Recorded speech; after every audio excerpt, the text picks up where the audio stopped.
વિદ્યાર્થી મિત્રો, હવે આપણે અલગ ટોપિકની વાત કરવા જઈ રહ્યા છીએ, જેનું નામ છે સુવાહકોનું સ્થિત વિદ્યુત શાસ્ત્ર.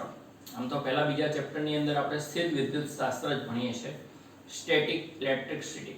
મોટે ભાગે વિદ્યુત ભારોને સ્થિર રાખવામાં આવે છે, પણ સુવાહકોનું સ્થિત વિદ્યુત શાસ્ત્ર શું છે એનો અહીંયા અભ્યાસ કરવાનો છે. સુવાહક એટલે શું છે? ધાતુનો એવો ટુકડો જેની પાસે મુક્ત ઇલેક્ટ્રોન છે અને નિશ્ચિત બિંદુએ ગોઠવાયેલા ધન આયનો છે. હકીકતમાં ધાતુ હોય ને, ધાતુઓના દરેક પરમાણુઓના વેલેન્સ ઇલેક્ટ્રોન એટલે બાહ્ય કક્ષામાં રહેલા મુક્ત ઇલેક્ટ્રોન પિતૃ પરમાણુ પરથી છૂટા પડી જતા હોય છે, અને પરમાણુ પરથી ઇલેક્ટ્રોન છૂટો પડી જાય એટલે પરમાણુનું રૂપાંતર આયનોમાં થતું હોય છે. છૂટા પડેલા ઇલેક્ટ્રોન છે મુક્ત છે એટલે ધાતુમાં અંદર ગમે ત્યાં અસ્તવ્યસ્ત ગતિ કરી શકે, ફરી શકે છે, પણ ધાતુમાં ફરવા માટે મુક્ત છે. ધાતુમાંથી બહાર આવી શકતા નથી. નહીં તો ધાતુને તમે અડવા જાવ તો ઇલેક્ટ્રોન તમારી અંદર આવી જાય, તમને કરંટ લાગે. એટલે સુવાહક એટલે શું? તો કે નિશ્ચિત બિંદુએ ગોઠવાયેલા ધન આયનો જે દોલનો કરતા હોય છે અને સમગ્ર ધાતુમાં અસ્તવ્યસ્ત ગતિ કરતા મુક્ત ઇલેક્ટ્રોન એટલે સુવાહક કહેવાય. હવે આવા સુવાહકનું સ્થિત વિદ્યુત શાસ્ત્ર સમજવાનું છે. આવા સુવાહકને બાહ્ય વિદ્યુત ક્ષેત્રમાં મૂકવાનું છે તો શું થશે? દાખલા તરીકે આકૃતિની અંદર માની લો કે એક બાહ્ય વિદ્યુત ક્ષેત્ર આ દિશામાં છે, આ તરફ બાહ્ય વિદ્યુત ક્ષેત્ર છે અને એમાં ધાતુના ટુકડાને મૂકી દીધું, તો એમાં રહેલા ઇલેક્ટ્રોન ને ધન આયનો પર બળ લાગશે. ઇલેક્ટ્રોન પર ક્ષેત્રની વિરુદ્ધ દિશામાં બળ લાગશે, એટલે ઇલેક્ટ્રોન પર આ બાજુ બળ લાગશે, એટલે અહીંથી ઇલેક્ટ્રોન અહીંયા જશે, અહીંથી અહીંયા જશે, છેલ્લે અહીંયા જમા થવાનું શરૂ થશે. એટલે આ બાજુ ધન વિદ્યુત ભાર ખુલ્લો પડતો જશે. વચ્ચે ધન કે ઋણ નહીં હોય, વચ્ચે ધન હશે તો ઇલેક્ટ્રોન આવીને એને પૂરી દેશે, એટલે છેલ્લે ઇલેક્ટ્રોન અહીંયા જમા થશે, અહીંયા ધન વિજભાર ખુલ્લો પડશે. તો અહીંયા ધન છે, અહીંયા ઋણ છે, તો ધન થી ઋણ એક નવું ક્ષેત્ર ઉત્પન્ન થતું જશે, જે ઇન્ટરનલ ફીલ્ડ હશે, એક્શન છે, બાહ્ય ક્ષેત્ર, પેલું આંતરિક ક્ષેત્ર હશે. ધીમે ધીમે ઇલેક્ટ્રોનની ગતિ શરૂ રહેશે, એટલે અહીંયા ધન વિજભાર, અહીંયા ઋણ વિજભાર વધતો જશે, એટલે અંદરનું ક્ષેત્ર વધતું જશે. અને જ્યારે અંદરનું ક્ષેત્ર બહારના ક્ષેત્ર જેટલું થઈ જશે ત્યારે પરિણામી ક્ષેત્ર શૂન્ય બનશે. એટલે સુવાહકની અંદર પરિણામી ક્ષેત્ર શૂન્ય થઈ જશે. સુવાહકની અંદર નાનો અમથો ખાડો હોય, બખોલ હોય, તે બખોલની અંદર પણ ક્ષેત્ર શૂન્ય હશે, વિદ્યુત ભારની પૃષ્ઠ ઘનતા શૂન્ય હશે. એટલે સુવાહકના સમગ્ર કદમાં અંદરના વિસ્તારમાં કોઈ પણ જગ્યાએ પરિણામી ક્ષેત્ર શૂન્ય હશે, પરિણામી વિદ્યુત ભાર શૂન્ય હશે, એટલે વિદ્યુત ભારની પૃષ્ઠ ઘનતા શૂન્ય હશે. હા, એની સપાટી પર, બાહ્ય સપાટી પર વિદ્યુત ભાર હશે, એ પણ હવે સ્થિર હશે, કારણ કે અહીંથી આગળ કોઈ ગતિ કરી શકતો નથી. એટલે હંમેશા સુવાહકની અંદર વિદ્યુત ક્ષેત્ર શૂન્ય જ થઈ જાય. જે એટલો સુવાહક હોય તો અંદર ક્ષેત્ર છે જ નહીં. સુવાહકને બહારથી ક્ષેત્ર લગાડો, બાહ્ય ક્ષેત્રમાં મૂકો તો અંદર નવું ક્ષેત્ર ઉત્પન્ન કરશે આ વિદ્યુત ભારને કારણે, જેથી કરીને પરિણામી ક્ષેત્ર શૂન્ય થઈ જશે. એટલે હંમેશા સુવાહકની અંદર ક્ષેત્ર શૂન્ય જ જોવા મળશે. ન હોય તો શૂન્ય છે, બહારથી લગાડો તો એ નવું ઉત્પન્ન કરીને અંદર શૂન્ય કરે, પરિણામી અસર શૂન્ય કરી દેશે. તો આ જે પરિસ્થિતિ નિર્માણ પામે ને, પછી આ વિદ્યુત ભારો સ્થિર થઈ જશે. જો હવે કોઈ ઇલેક્ટ્રોન ગતિ કરી શકતા નથી, કારણ કે પરિણામી ક્ષેત્ર શૂન્ય થઈ ગયું છે, ગતિ કરવા જાય તો કોઈ એક ક્ષેત્ર વધી જશે, એટલે પાછા ઇલેક્ટ્રોન ત્યાંથી આવી જશે. એટલે આ અંતિમ પરિસ્થિતિ છે.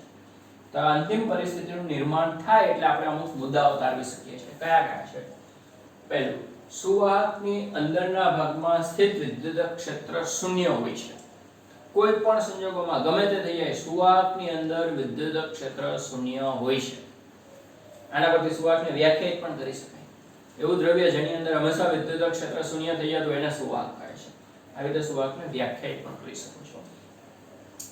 બીજું છે, વિદ્યુત ભારિત સુવાહકની સપાટી પર સ્થિત વિદ્યુત ક્ષેત્ર સપાટીને દરેક બિંદુએ લંબરૂપ હોય છે.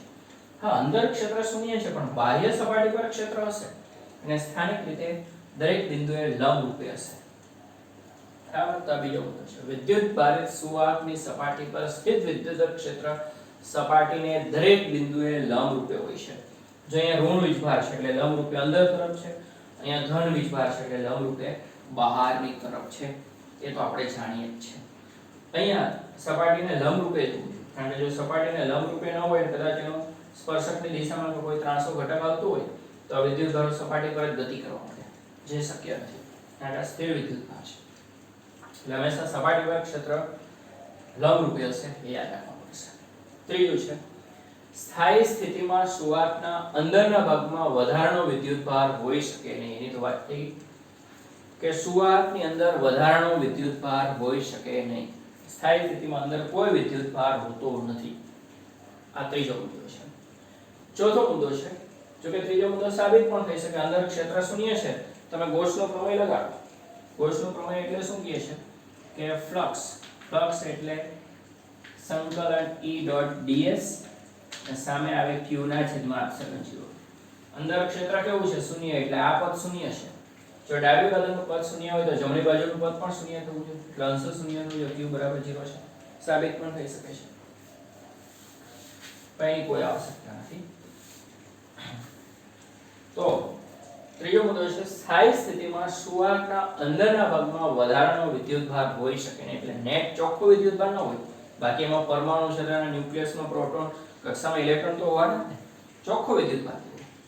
ચોથો મુદ્દો છે સુવાહકના સમગ્ર કદમાં સ્થિત વિદ્યુત સ્થિતિમાન અચળ હોય છે અને તે અંદરના ભાગમાં તેનું મૂલ્ય સપાટી પરના મૂલ્ય જેટલું. આ તો ગોળીય કવચમાં આવી ગયું ને, આગળ યાદ કરો. ગોળીય કવચ, ગોળીય કવચની સપાટી પર વિદ્યુતભાર છે, બહાર ક્ષેત્ર છે પણ અંદર ક્ષેત્ર શૂન્ય છે. એટલે એકમ દળ વીજભારને અનંત અંતરેથી સપાટી પર લાવવા માટે જેટલું કાર્ય કરવું પડે ને એટલું જ કાર્ય અનંત અંતરેથી અંદર લઈ જવા માટે કરવું પડે. કારણ કે સપાટી અંદર તો ફ્રીમાં છે, કોઈ કાર્ય જ નહીં કરવું પડે.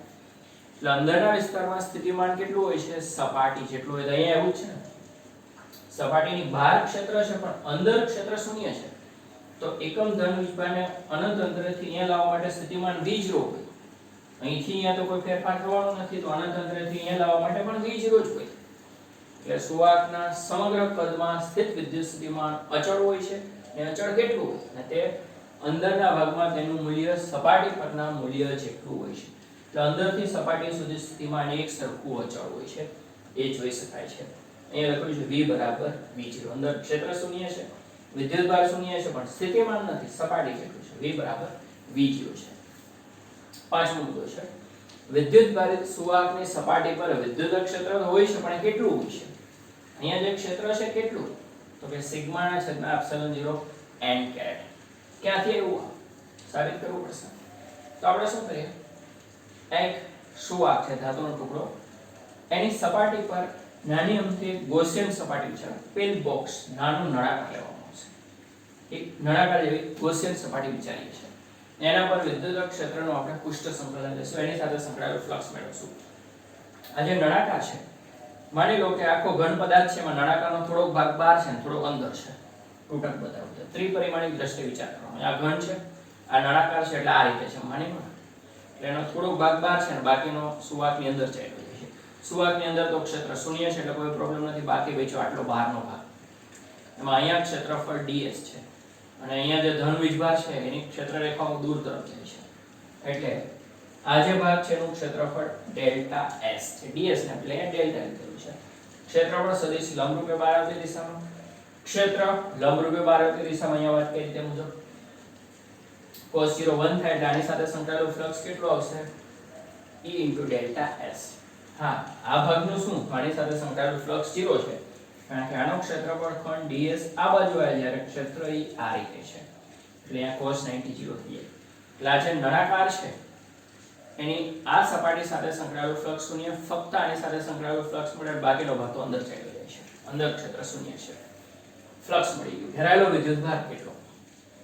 માની લો કે આ નળાકાર છે, તો ઘેરાયેલો વિદ્યુતભાર કેટલો? તો આ ક્ષેત્રફળ છે ડેલ્ટા s, તો એની પુષ્ટ ઘનતાની જરૂર પડશે. અહીંયા જે વિદ્યુતભારનું વિતરણ છે એની પુષ્ટ ઘનતા સિગ્મા છે. એકમ ક્ષેત્રફળનો વિદ્યુતભાર સિગ્મા છે, તો ds કે ડેલ્ટા s ક્ષેત્રફળનો કેટલો? તો કે સિગ્મા ડેલ્ટા s. ગૌસના પ્રમેય પરથી ફ્લક્સ બરાબર ઘેરાયેલો વિદ્યુતભાર છે એપ્સિલોન 0. ફ્લક્સ છે E ડેલ્ટા s, ઘેરાયેલો વિદ્યુતભાર છે સિગ્મા ડેલ્ટા s. તો આ ડેલ્ટા s ઉડી જશે, તો E બરાબર સિગ્મા ના છેદમાં એપ્સિલોન 0. એટલે આપણે એક સમાન ક્ષેત્ર છે જોઈ શકાય. એનું મૂલ્ય થયું અને દિશા માટે એકમ સદિશ n કેરેટ, કારણ કે અહીંયા કોઈ ત્રિજ્યા તો છે કે r કેરેટ મૂકી શકાય, n કેરેટ છે. હા, ધન વિદ્યુત ભારિત સમતલ હશે, જેમ કે અહીંયા વાત કરીએ, અહીંયા ધન વિદ્યુત ભારિત હશે તો ક્ષેત્ર બહારની તરફ સિગ્મા ધન હશે અને n કેરેટ બહારની તરફ હશે. ઋણ વિદ્યુતભારી સપાટી હોય જેમ કે અહીંયા છે તો ક્ષેત્ર અંદરની તરફ છે, સિગ્મા ઋણ આવશે, n કેરેટ અંદરની તરફ આવશે.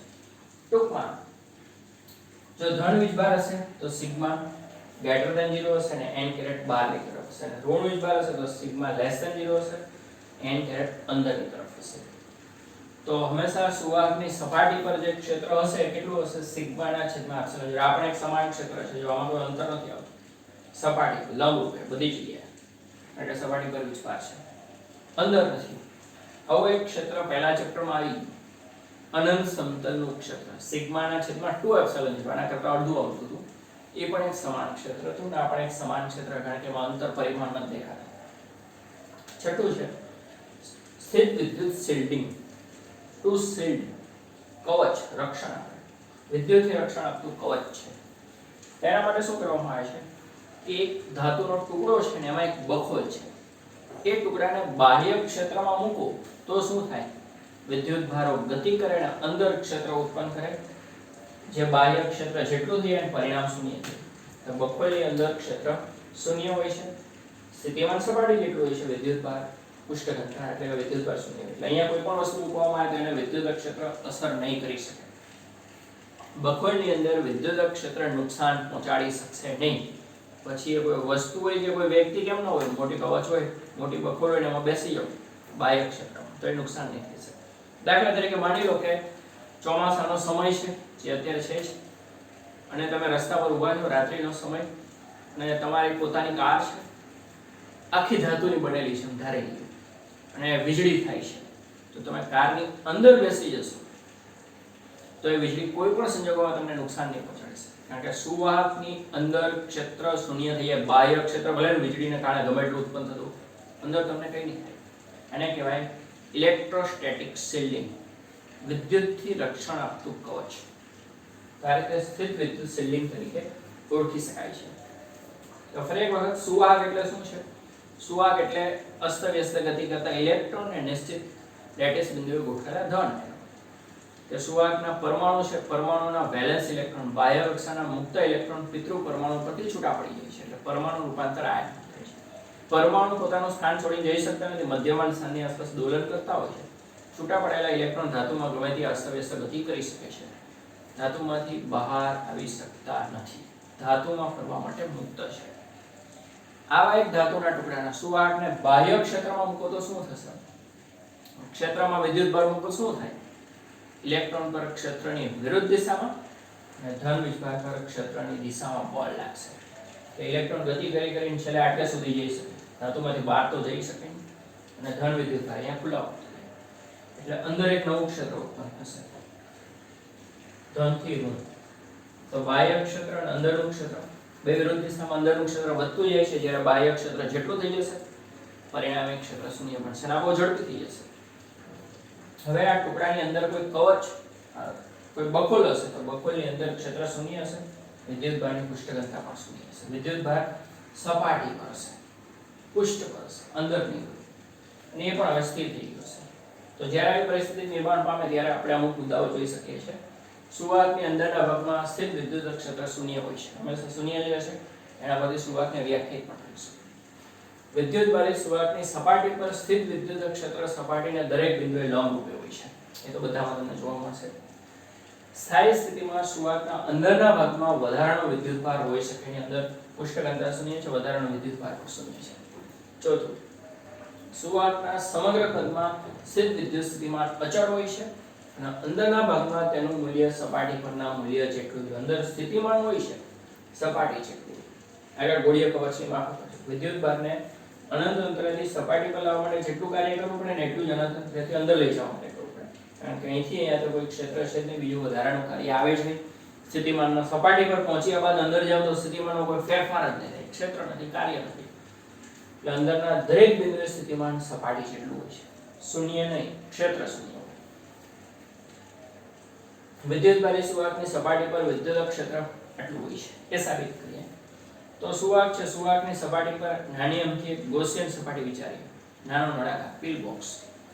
એનો અમુક ભાગ અંદર છે, અંદર તો ક્ષેત્ર શૂન્ય છે, અમુક ભાગ બહાર છે, બાર છે એમાં જે વક્ર સપાટી છે એની સાથે કોઈ ફ્લક્સ સંકળાયેલું નથી, સમતલ વર્તુળાકાર સપાટી સાથે સંકળાયેલ છે, કારણ કે E લંબરૂપે 12 ક્ષેત્રફળ સદિશ લંબરૂપે cos 0 1 આની સાથે સંકળાયેલું ફ્લક્સ E * ડેલ્ટા s.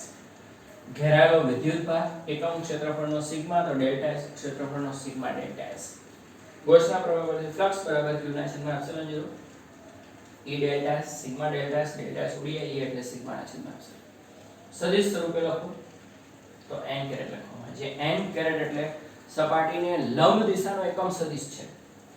જો ધન વિભાજિત સપાટી હશે સિગ્મા ધન હશે તો લંબ રૂપે બહાર તરફ, ઋણ વિભાજિત સપાટી હશે સિગ્મા ઋણ હશે તો લંબ રૂપે અંદર તરફ હશે. અને બીજું આ સ્થિર વિદ્યુત શૈલી છે કે સુવાહક છે, એમાં નાની અમથી બખોલ છે, ગુફા ખાડો જે ગણો તે, એને બાહ્ય ક્ષેત્રમાં મૂકો તો પણ અંદર પરિણામી ક્ષેત્ર એવી રીતે અંદર જે ક્ષેત્ર એવી રીતે ઉત્પન્ન થાય કે પરિણામી ક્ષેત્રને શૂન્ય કરી દેશે. એટલે બખોલમાં કોઈ વિદ્યુતભાર પણ મૂકશો ને, બખોલમાં કોઈ પણ વસ્તુ હશે તો એના બાહ્ય ક્ષેત્ર અસર નહીં કરી શકે, એને રક્ષણ મળશે. તો આ હકીકતને ઇલેક્ટ્રોસ્ટેટિક શિલ્ડિંગ, વિદ્યુતીય રક્ષણ આપતું કવચ કહેવામાં આવે. તો આ સ્થિત વિદ્યુત શિલ્ડિંગ તરીકે ઓળખાય છે. હવે આને લગતું એક ઉદાહરણ છે જેમાં કોઈ ગણતરી આવતી નથી, મૌખિક પ્રશ્ન જ પૂછેલા છે, અમુક આગળ પણ આવી ગયા છે, એટલે એ પણ આપણે સાથે સાથે જોઈ લઈએ છે. તો ઉદાહરણ નંબર 2.7 છે. એ કોઈ માણસના સૂકા વાળમાંથી પસાર કરેલો કાચતો કાગળના નાના ટુકડાઓને આકર્ષે છે. શા માટે? જો વાળ ભીના હોય અથવા વરસાદી દિવસ હોય તો શું થાય? યાદ રાખો કે કાગળ વિદ્યુતનું વહન કરતો નથી. આનો જવાબ તો આપણે પહેલા ચેપ્ટરમાં આપી દીધેલો છે. તો સૂકા વાળમાં કાચકો ફેરવો તો ઘર્ષણને કારણે કાચકા પર ઋણ વિદ્યુતભાર પ્રેરિત થાય છે. વરસાદી દિવસ હોય કે ભીના વાળ હશે તો ઘર્ષણ થશે નહીં, કાચકાના દાંતા પર કોઈ વિદ્યુતભાર નહીં આવે. હવે ધારો કે વરસાદી દિવસ નથી, સૂકા વાળ છે, તો ઘર્ષણને કારણે કાચકાના દાંતા પર વિદ્યુતભાર આવી ગયો છે, એટલે એક અસમાન ક્ષેત્ર ઉત્પન્ન કરે. એમાં કાગળનો ટુકડો મૂકીએ છીએ, કાગળના ટુકડામાં વિદ્યુતભારનું વહન નથી થતું, પણ એના દરેક પરમાણુ છે વિદ્યુતીય ડાયપોલ તરીકે વર્તે છે. ઇલેક્ટ્રોન છૂટો પડી જાય એટલે ધન વીજભાર ને ઇલેક્ટ્રોન, અને અસમાન ક્ષેત્રમાં ડાયપોલ મૂકો એટલે એના પર બળ લાગે છે. પહેલા ચેપ્ટરમાં વિગતવાર એની સમજૂતી આપી દીધેલી છે. આ એ થયું. બી છે સામાન્ય રબર અવાહક છે, પરંતુ વિમાનના વિશિષ્ટ રબરના ટાયરો સહેજ સુવાહક બનાવવામાં આવે છે. આવું શા માટે? સામાન્ય રબર તો અવાહક જ છે, પણ વિમાનના તળિયે જે ટાયર હોય છે ને એ સહેજ સુવાહક બનાવવામાં. એનું કારણ છે કે વિમાન જ્યારે ગતિ કરે છે ત્યારે શરૂઆતમાં ઘર્ષણને કારણે એમાં વિદ્યુતભાર આવે છે. તો એ વિદ્યુતભાર છે ટાયર મારફતે, રબર જે થોડાક સુવાહક મારફતે જમીનમાં ચાલ્યો જાય. જો આવું કરવામાં ન આવે તો તણખા જલી શકે છે અને આગ પણ લાગી શકે છે. સી દહનશીલ દ્રવ્યોને લઈ જતા વાહનોમાં જમીનને અડકતા હોય તેવા ધાતુના દોરડા રાખેલા હોય. શા માટે? આવું કોઈ જોયું છે?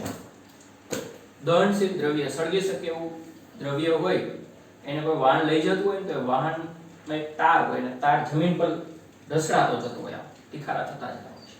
આવું કોઈ જોયું હશે? ભાગ્યે જ જોયું હશે. તો આવું થવાનું કારણ તો બી મુજબ છે કે દહનશીલ દ્રવ્ય કે આજુબાજુમાં કોઈ પણ જગ્યાએ કોઈ વિદ્યુતભાર ઉત્પન્ન થશે તો એ ધાતુના દોરડા મારફતે જમીનમાં ચાલ્યો જશે, કારણ કે જમીન છે અસંખ્ય વિદ્યુતભારના સ્ત્રોત તરીકે વર્તે, અસંખ્ય વિદ્યુતભારને પોતાનો લઈ શકે છે. એટલે દહનશીલ દ્રવ્યને કોઈ તણખલા આગ લાગે તો કોઈ બનાવ ન બની શકે, એટલા માટે તો એ લટકતા દોરડા મારફતે વધારાનો કોઈ વિદ્યુતભાર હશે જમીનમાં ચાલ્યો જશે. ડી છે ખુલ્લી હાઈ પાવર લાઇન પર પક્ષી આરામથી બેસે છે તો પણ તેને કંઈ થતું નથી. જમીન પર ઉભેલો માણસ તે લાઇનને સ્પર્શે તો પ્રાણઘાતક આંચકો લાગે છે. શા માટે? આવો સવાલ તો ઘણાને ઉદ્ભવતો હશે કે તાર ઉપર જે ખુલ્લી હાઈ પાવર લાઇન છે, કે સુરત કતારગામ વિસ્તારની અંદર તો આપણે ટોરેન્ટ પાવર અંડરગ્રાઉન્ડ આવી ગયા છે, એટલે કે વાંધો નહીં, પણ ગામડા વિસ્તારમાં જીવી નો પાવર આવતો હોય ડીજીવીસીએલ, ત્યાં ખુલ્લી લાઇન હોય છે, મોટા ટાવર હોય છે, તો એ લાઇન ઉપર પક્ષી બેસે તો એને કંઈ થતું નથી. પણ એ જ તારને જમીન પર ઉભેલો માણસ અટકે તો પ્રાણઘાતક આંચકા લાગે છે. કેમ? સવાલમાં જવાબ છે જમીન પર ઉભેલો માણસ. જો વિદ્યુત પ્રવાહ ક્યારે વહે? વિદ્યુત પ્રવાહ એકદમ એક ગરમ વસ્તુ છે, એમનો હવામાં રાખી દો કે થાય, પણ એને બીજી ઠંડી વસ્તુ અટાડો તો ઉષ્માનો પ્રસરણ થાય. તો વિદ્યુત પ્રવાહ વહેવા માટે વિદ્યુત સ્થિતિમાનનો તફાવત જરૂરી છે. પક્ષી એક જ તાર પર બેસે જ્યાં ફૂલ સ્થિતિમાન છે, પણ બીજો કોઈ ભાગ ક્યાંય સ્પર્શવો જોઈએ ને, તો ત્યાં સ્થિતિમાન ઓછું હોય તો અહીંથી એના તરફ પક્ષી મારફતે પ્રવાહ વહે. એટલે એક છેડે વિદ્યુત સ્થિતિમાનનો તફાવત, એક છેડે વિદ્યુત સ્થિતિમાન છે પણ બીજા છેડે કઈ બીજું સ્થિતિમાન હોય, તફાવત રચાય તો પ્રવાહ વહે ને. જમીન પર ઉભેલો માણસ છે, તારને અટકે તો તાર પર ઊંચું સ્થિતિમાન, જમીન પર શૂન્ય છે, તો એ વ્યક્તિ મારફતે પ્રવાહ વહેશે. એટલે વિદ્યુત પ્રવાહ વહેવા માટે સ્થિતિમાનનો તફાવત જરૂરી છે. હા, જો તમે હવામાં ઉડી શકતા હો ફ્લાઇંગ અને એક તારને પકડો તો વિદ્યુત સ્થિતિમાનનો તફાવત બચાવવાનો નથી. તારીખે પ્રશ્ન હતા. ઉદાહરણ 2.7 સમાપ્ત કર્યું. એમાં એ સુકાવડમાં ફેરવાય કાસ્કો વડે કાગળના નાના ટુકડાઓ આકર્ષિત થાય છે. તો સુકાવડમાં કાસ્કો ફેરવો એટલે ઘર્ષણને કારણે વિદ્યુત ભાર આવે. અસમાન ક્ષેત્રમાં કાગળનો ટુકડો મૂકવો તો એના પરમાણુની ડાયપોલ પ્રેરિત થાય, બળ એટલે આકર્ષિત થાય. સામાન્ય રબર તો અવાહક હોય છે, જ્યારે વિમાનના ટાયરની નીચે રહેલું રબર છે સેજ સુવાહક રાખવાથી જે વિદ્યુત ભાર છે ઘર્ષણને કારણે ઉત્પન્ન થયો હોય ટાયર મારફતે જમીનમાં ચાલ્યો જાય. અને દહનશીલ દ્રવ્યોને લઈ જતી કોઈ પણ વાહન છે એમાંથી તાર લટકતો હોય, જમીનને અડેલો હોય એટલે વધારાનો વિદ્યુત ભાર તાર મારફતે જમીનમાં ચાલ્યો જતો હોય છે. અને ખુલ્લી લાઈનમાં પક્ષી બેસે છે એક જ તાર પર. હા, બે તાર અડી જતા હોય કે પક્ષીનો કોઈ એક ભાગ બીજા તારને અડી જાય તો વિદ્યુત પ્રવાહ વહેશે પ્રાણઘાતક. એક જ તારને અડો, બીજા કોઈ વસ્તુને અડવામાં ના આવે તો સ્થિતિમાનનો તફાવત રચાતો નથી અને પ્રવાહ વહેશે